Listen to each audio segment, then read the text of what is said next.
এক বিজেপি কর্মীর দাদাকে ধাক্কা মেরে রাস্তায় ফেলে মারধর করে জানে শেষ করার অভিযোগ উঠল তৃণমূলের দুই কর্মীর বিরুদ্ধে।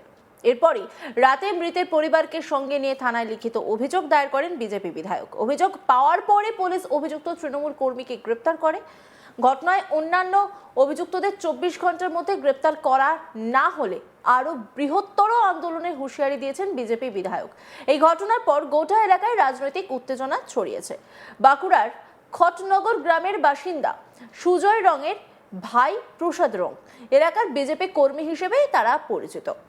মৃতের পরিবারের দাবি, সুজয় রং ভাই প্রসাদ রং এর কাছ থেকে টাকা নিয়ে গতকাল রাতে 8টা নাগাদ ডিম কেনার উদ্দেশ্যে গ্রামের কলোনি শিবতলা এলাকায় যান। সেই সময় স্থানীয় তৃণমূল কর্মী হিসেবে পরিচিত নয়ন রায় ও পিন্টু রায় সুজয় রংকে ঘিরে ধরে এবং ব্যাপক কিল চর ঘুষে মারতে শুরু করে। অভিযোগ, সুজয় রংকে ধাক্কা দিয়ে ঢালাই রাস্তায় সজোরে আছাড় মেরে ফের এক দফা মারধর করে ওই দুই তৃণমূল কর্মী। ঘটনা চোখে পড়তেই এলাকাবাসী ঘটনাস্থলে ছুটে এলে হামলাকারী ওই দুই তৃণমূল কর্মী ঘটনাস্থল ছেড়ে ছুটে পালিয়ে যায়। পরে পরিবারের লোকজন সুজয় রংকে গুরুতর আহত অবস্থায় উদ্ধার করে ইন্দাস ব্লক প্রাথমিক স্বাস্থ্য কেন্দ্রে নিয়ে গেলে চিকিৎসকেরা তাকে মৃত বলে ঘোষণা করেন। প্রসাদ রং মৃতের ভাই, তিনি কি বলছেন শুনব। জীবন মরল মশাই ধমকানি চমকানি মাঝে মাঝে দিত এবং আমাদের বিজেপি করার অপরাধে আমাদের গ্রামেতে বহু লোককে ধমকানি চমকানি করে। সেই কারণে আমি পথে বেরোতে পারিনি ভয়েতে।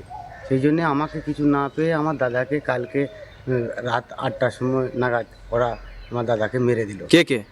জীবন মণ্ডলের নির্দেশে পিন্টু রায় আর নয়ন রায় ওরা পর্যন্ত লেগে আমার দাদাকে মেরে দিল কাল রাত 8টার সময়।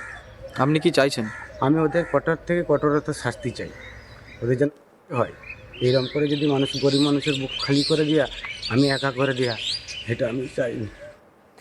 পরে গভীর রাতে মৃতের পরিবারকে সঙ্গে নিয়ে ইন্দাস থানায় হাজির হন ইন্দাসের বিজেপি বিধায়ক নির্মল কুমার ধারা। পরিবারের তরফে সুজয় রংকে জানে শেষ করার অভিযোগে নয়ন রায় ও পিন্টু রায়ের বিরুদ্ধে থানায় অভিযোগ দায়ের করা হয়। অভিযোগ পেতেই ইন্দাস থানার পুলিশ ঘটনার তদন্তে নেমে পিন্টু রায়কে গ্রেপ্তার করে। অভিযুক্তদের কঠোর শাস্তির দাবিতে সরব হয়েছে মৃতের পরিবার। বিজেপি বিধায়কের দাবি, রাজনৈতিক শত্রুতার কারণেই বিজয় রংকে জানে শেষ করেছে তৃণমূল আশ্রিত দুষ্কৃতীরা।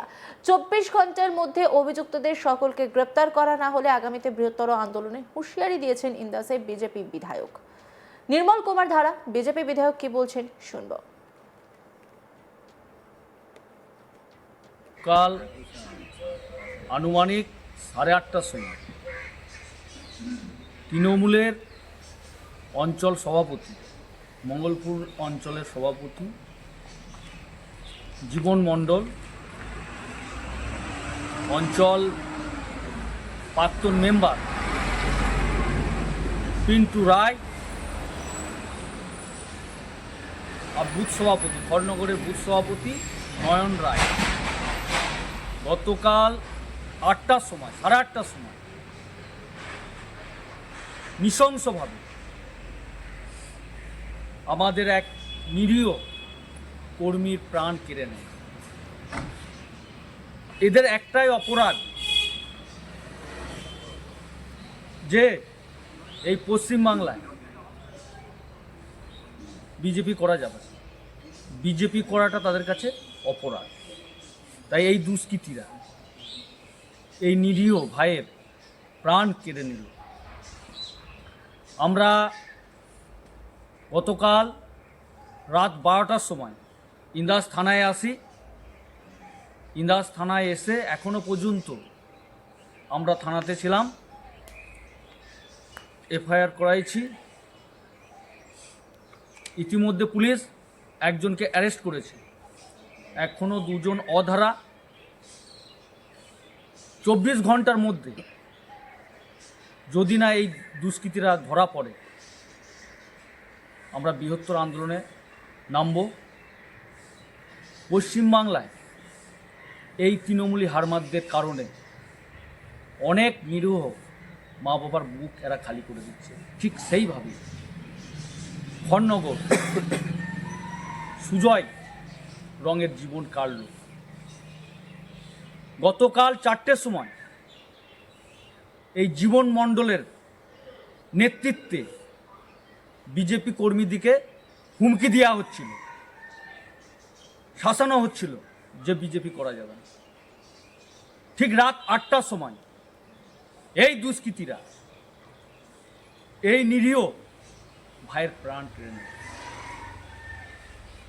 তাই যতক্ষণ না পর্যন্ত ওই দুজন অ্যারেস্ট হচ্ছে,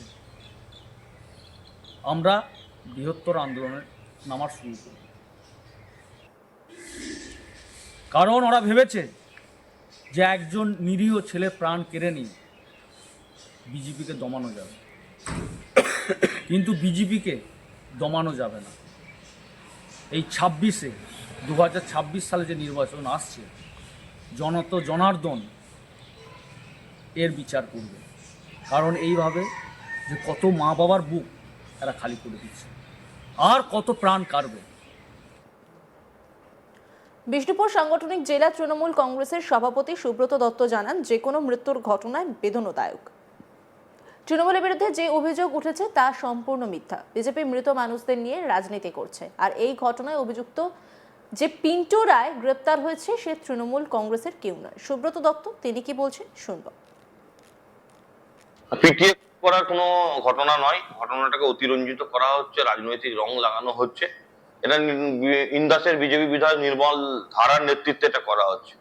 আমরা যতদূর শুনলাম, সুজয় রং বলে যে ব্যক্তি মারা গেছেন এবং যার বিরুদ্ধে অভিযোগ করছেন পিন্টু রায়, এরা দুজনেই কালকে রাত্রিবেলা একটা চলেছিল। সেখানে নিজেদের মধ্যে কোনো বচসা, এই বচসাকে কেন্দ্র করে এই ঘটনায় মৃত্যু হয়েছে। মৃত্যুটা অত্যন্ত দুঃখজনক ঘটনা, অতএব তার তীব্র নিন্দা জানাচ্ছি। আমি অনুরোধ করবো নির্মল ধারাকে, দেখুন, লাশের রাজনীতি করতে যাবেন না। আপনি বিধায়ক থেকে 4 বছর 4.5 বছরে কোনো কিছু করতে পারেননি। আজকের ডেটে দাঁড়িয়ে সামনে নির্বাচন, তৃণমূলকে দোষারোপ করতে হবে, তৃণমূলের নামে যা হোক করে দোষ চাপিয়ে দিয়ে আপনি ভাবছেন ভোটের বৈতরণী পার করাবো, হবে না। কিন্তু পিন্টু রায় আমাদের দলের কেউ নয়। পিন্টু রায় আমাদের দলের কোনোদিন কোনো পোস্টে থাকেনি, আর আজও বর্তমানে কোনো পোস্টে নেই।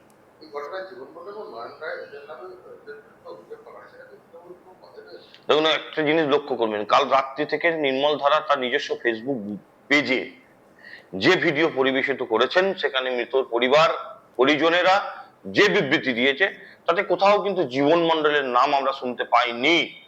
এরপর অতিরঞ্জিত করে রাজনৈতিক রং লাগানোর কারণে তৃণমূল কংগ্রেসকে দোষারোপ ঝাঁক করে করতে হবে, এর জন্য আমাদের অঞ্চল সভাপতি জীবন মণ্ডলের নাম দিচ্ছে।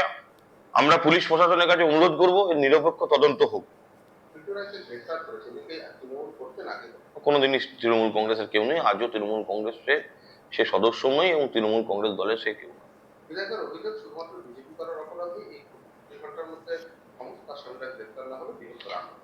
সে রাজনীতি চলছে, এটা নিয়ে রাজনীতি চলছে। আমি বলবো মৃত পরিবারের পাশে দাঁড়ান, আমরা মৃত পরিবারের পাশে আছি। দয়া করে ঘৃণ্য রাজনীতি করবেন না। আজ যাদেরকে উস্কাচ্ছেন, 10 থেকে 15 দিন পর, 1 মাস পর, 2 মাস পর আমি প্রমাণ করে দেবো এই পরিবারের পাশে কেউ নেই, এই পরিবারের পাশে তৃণমূল আছে। নির্মল ধারা থাকবে না এই পরিবারের পাশে। অন্যান্য খবরের আপডেটের জন্য অবশ্যই নজর রাখুন আজ তাক বাংলার ইউটিউব স্ট্রিমিংয়ে। লাইক, কমেন্ট, শেয়ার এবং সাবস্ক্রাইব করতে ভুলবেন না।